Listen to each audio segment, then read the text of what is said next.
focused on you. We are in a weather alert as we go on the air at 4. Here's a live look at St. Louis Lambert International Airport, where in just the last 15 minutes, we got the word that all runways are clear. Things got a little turbulent there due to the freezing rain this morning. There have been dozens of canceled flights and only one runway was open for much of the day. So travelers are encouraged to check their flight status before heading to the airport. Road conditions have improved, but they were downright treacherous for drivers this morning. Thanks so much for being here at 4. I'm Kay Quinn. Parts of our area are still under a winter weather advisory, but it's been dropped for most of us. Temperatures have been above freezing since lunchtime, and just a few hours ago, the metro was paralyzed by ice. Well, things have thawed out for the most part. We have team coverage at 4. Tonight, 5 on your side's Holden Kerwicki is in the storm tracker, and Chief Meteorologist Scott Connell joins us in studio with a look from the Weather First Weather Center, where, Scott, finally, we are not in a freeze alert here. I mean, the temperature's risen. That's right. We're back up above freezing, and we continue to kind of creep up a little bit across the area. Most of us are above freezing. There are a few exceptions to that north and northeast of St. Louis. But take a look at that ice this morning that was sticking to the trees and accumulating on the trees. This is from our Weather Watcher Facebook group. Michael in southern Pike County, Missouri, shared this with us. You can see that coating of ice. You know, it's pretty on the trees, but boy, when that's on the roads, it is just a mess. And that's what we had this morning. Now, though, as temperatures have warmed above freezing, we just have the clouds and rain across the area. The areas we're still watching, Warrenton's right around 32, Litchfield's around 32. St. Charles finally went up to 33 degrees. Remember, 32 is not only freezing, it's also the melting point of water, so it can go either way at that point. But you see another big area of rain is pushing into St. Louis, and this one's going to be mostly rain for the majority of us as it slides on in. So it is a wet commute for those that did make it into work today.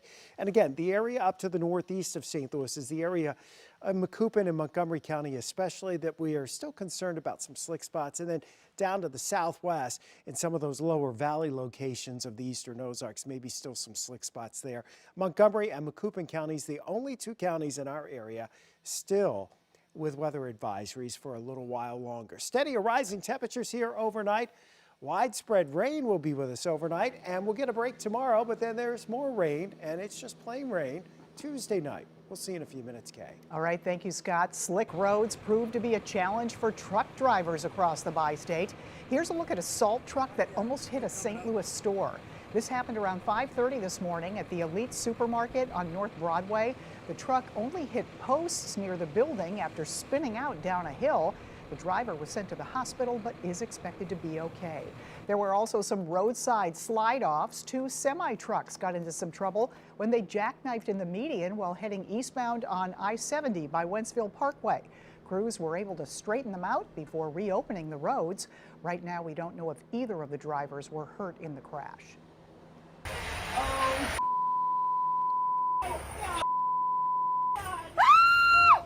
And it's been a tough day for first responders. Here's a look at what happened near Imperial around 7:30 this morning. A Rock Community fire truck lost control on icy neighborhood streets. The truck did a 360 through multiple yards before ending up in a driveway. Icy roads led many local schools and businesses to have delayed starts, while others canceled altogether. 5 on your side's Holden Kerwicki has been driving around in the storm tracker all throughout the day. Holden, how are things looking right now? You know, Kay, I have to say things aren't that bad out here right now. I was a little worried this morning when I walked outside and it was like I was on a skating rink. I literally slid down my driveway, but as we take a look at the roads out here now, we are at 255 getting on I-64 westbound around Caseyville and Washington Park, and really things aren't that bad out here outside of a little bit of road spray coming up from some of the cars around us. But it was a much different story early this morning. Between midnight and 9 a.m., Missouri State Highway Patrol took 631 calls, 319 of which were for stranded motorists, and another 273 were to report an accident. Unfortunately, MoDOT says 3 people lost their lives in crashes across the state, including one involving a tractor trailer just east of Columbia on I-70. Though many interstates and highways look clear, MoDOT says road conditions are still hazardous, and they're urging people to stay home unless it's absolutely necessary to travel. Oh, I'm glad we didn't come out this morning. Just tell that a lot of the businesses are still closed, even right now. But yeah, hopefully it doesn't refreeze so we can get back to normal. Today's very slow. I heard that, there's not a lot of activity because of the roads. So my advice for everyone is today just stay home and try to relax and just wait for the weather to be better. Some good advice there. Again, things are much better this afternoon than they were early this morning. We are seeing a little bit of rain coming down, but thankfully, as we mentioned earlier, it is above freezing out here. So hopefully we should be, things should be smooth on your evening commute. Reporting live from the Storm Tracker, Holden Krewicki, 5 on your side. Thank you, Holden. You can get the Weather First forecast anytime. Just text the word weather to 314-425-5355 and we'll send you a link. Well, this winter weather took a swipe at more than just St. Louis. Millions of people across the country felt it, and now many are ready for the warmer air to come. But even that could bring some hazards. Ivan Rodriguez reports. So far this month, back-to-back winter storms killed more than 80 people across 13 states. Severe conditions leaving people crushed under fallen trees, trapped in tornadoes, or involved in snowy car accidents. For Andre Murray, a volunteer at a homeless shelter in Kansas City, Missouri, it meant losing a friend. We are family, we love each other, and we look out for each other, we pray for each other, but it's sad. Now, nearly 70 million people from northern Texas to the Great Lakes are under winter weather alerts Monday.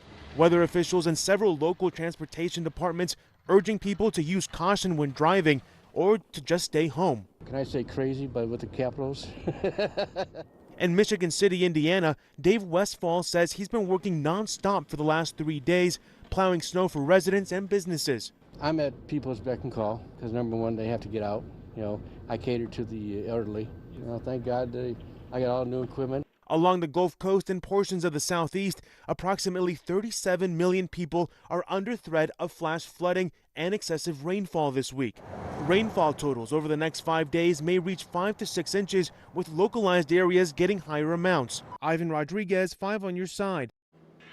In the last 30 minutes, the Clayton School District announced it will not buy the Caleres Shoe Company headquarters site after many criticized the proposal. That property sits right next to Clayton High School. The district held a public forum last week to discuss the purchase. Many residents disapproved, saying they wanted the land to be used in a different way. The district had planned to spend money to buy the site, nearly $21 million. Hours from now, voters head to the polls in the New Hampshire primary, and tonight there's just one main challenger standing between Donald Trump and the Republican nomination for president. 51 years ago, the Supreme Court's Roe v. Wade decision was handed down. How the Biden administration marked the anniversary.